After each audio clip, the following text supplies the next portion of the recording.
अस्सलाम वालेकुम dear students, आप देख रहे हैं सैयद अली एकेडमी और हाजिर हैं हम लोग बायोडाइवर्सिटी एंड क्लासिफिकेशन चैप्टर की एक और न्यू वीडियो के साथ। आज की इस वीडियो के अंदर हम जिस ग्रुप का जिक्र करने वाले हैं, जिस फाइलम का जिक्र करने वाले हैं, वह है हमारे पास फाइलम इकाइनोडर्मेटा।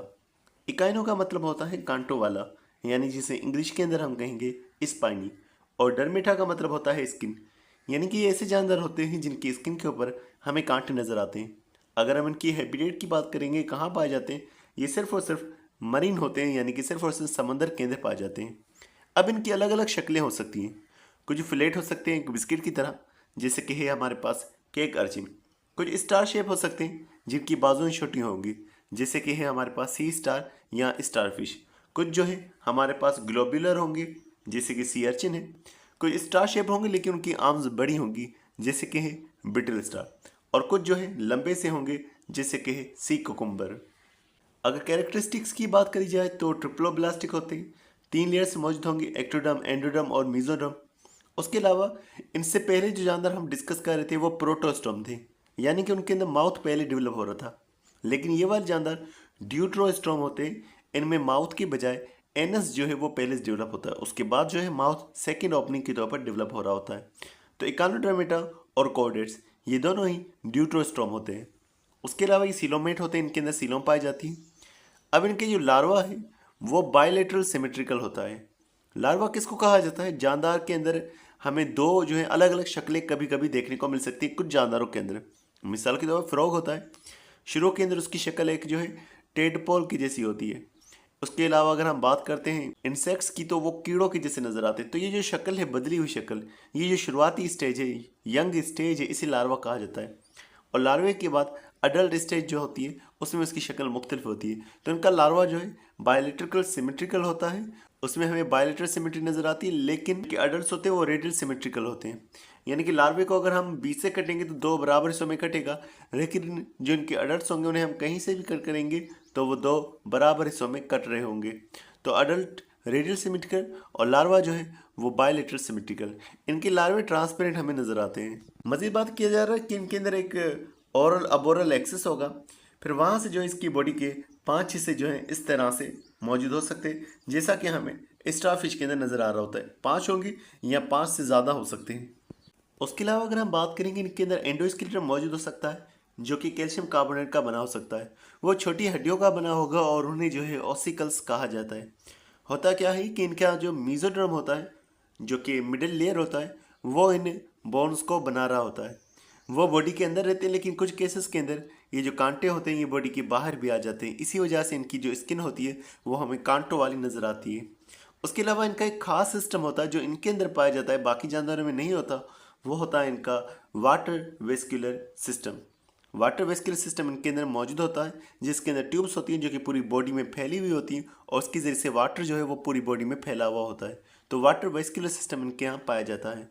जब हम इनके स्ट्रक्चर को देखेंगे तो हमें इनके माउथ के पास में जो है एक सर्कुलर रिंग कैनाल नज़र आएगा, और सर्कुलर रिंग कैनाल में से जो है हमें फिर रेडियल कैनाल इस तरह से नज़र आएंगे, जो कि इनकी तमाम बाजुओं के अंदर जो है वो जा रहे होंगे। फिर इन रेडियल कैनाल में से हमें लेटरल कैनाल भी नज़र आएंगे, जो कि इस तरह से बाकी हिस्सों में जा रहे होंगे। तो इस तरह से इनके पास एक रिंग कैनाल होगा, उसके अलावा जो है रेडियल कैनाल होगा, और उसके अलावा जो है लेटरल कैनाल मौजूद होगा। इस लेटरल कैनाल के साथ में एक और हिस्सा जुड़ा होगा जिसे ट्यूब फीट कहा जाएगा। यही बात लिखी हुई है कि इनके यहाँ जो है एक रिंग कैनाल जो इनके माउथ की गिद में मौजूद होता है। इस रिंग कैनाल के अंदर जो पानी दाखिल होगा वह मेटेरोपोराइट के जरिए से दाखिल होगा, जो कि एक सीव की तरह से एक ओपनिंग बनी हुई होगी। फिर ये रिंग कैनाल जो होगा 5 रेडियल कैनाल के अंदर जो है डिवाइड हो जाएगा, और फिर इसमें से लेटरल कैनाल भी निकल रहे होंगे रेडियल कैनाल में से, और फिर लेटरल कैनाल का जो आखिरी हिस्सा होगा उसे ट्यूब फीट कहा जाएगा। ट्यूब फीट क्या है? ये वाटर वेस्कुलर सिस्टम के एक्सटेंशन से वाटर वेस्कुलर सिस्टम के बड़े हुए हिस्से होते हैं। ये ट्यूब फीट इनको लोकोमोशन के अंदर भी हेल्प कर रहे होते हैं। यही बात लिखी हुई है कि ट्यूब फीट जो है वो फैलते हैं और सबस्ट्रेट के साथ में, यानी किसी जगह के साथ में अटैच हो जाते हैं, किसी सब्सटेंस के साथ में अटैच हो जाते हैं। पहले तो ट्यूब फीट के अंदर पानी दाखिल होता है, फिर पानी इसमें से खींचा जाता है। जब पानी खींचा जाता है तो ये कॉन्टेक्ट होते हैं और इस तरह से इनकी मूवमेंट हो रही होती है। मजीद बात करेंगे इसके अंदर ट्यूब लाइक डाइजेस्टिव सिस्टम मौजूद होता है, कंप्लीट डाइजेस्टिव सिस्टम मौजूद होता है जिसके अंदर माउथ और एनस जो है वो मौजूद होगा। उसके अलावा इनके अंदर जो बॉडी पार्ट्स है वो भी मुख्तलिफ मौजूद है, यानी कि माउथ मौजूद है, एसोफेगस, स्टमक, इंटेस्टाइन, रेक्टम, ये वाले हिस्से भी मौजूद है और रेक्टम का आखिरी हिस्सा जो है वो एनस है। इस तरह से इनके अंदर complete tube like digestive system मौजूद है।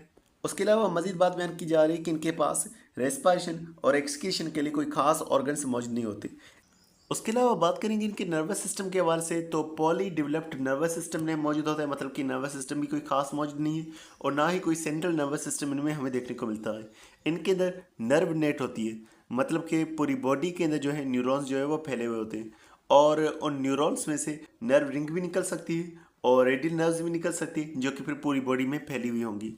सेंसरी रिसेप्टर्स की अगर हम बात करेंगे तो इनकी बॉडी के ऊपर मौजूद हो सकते हैं या इसके ट्यूब फीट के पास मौजूद हो सकते हैं।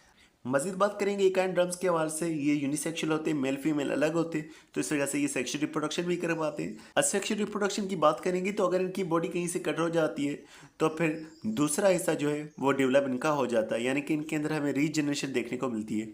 यही बात लिखी हुई है कि अगर एकाइन ड्रम्स की कोई पार्ट्स जो है वो लॉस हो जाते हैं, कट हो जाते हैं, तो वो उन्हें रीजनरेट कर पाते हैं। ये एबिलिटी खासतौर पर हमें सी स्टार्स के अंदर या ब्रिटिश स्टार्स के अंदर नज़र आ रही होती है कि वो अपने पार्ट्स को जो है ड्रॉप कर लेती, निकाल देती हैं जब वो अंडर अटैक होती है। यही चीज़ हमें लिजर्ड में भी नज़र आती है कि वो अपनी टेल को जो है ड्रॉप कर लेती है और फिर अपना जो भी पार्ट इनका लॉस हुआ होगा वो उसे दोबारा से रीजनरेट कर लेती है।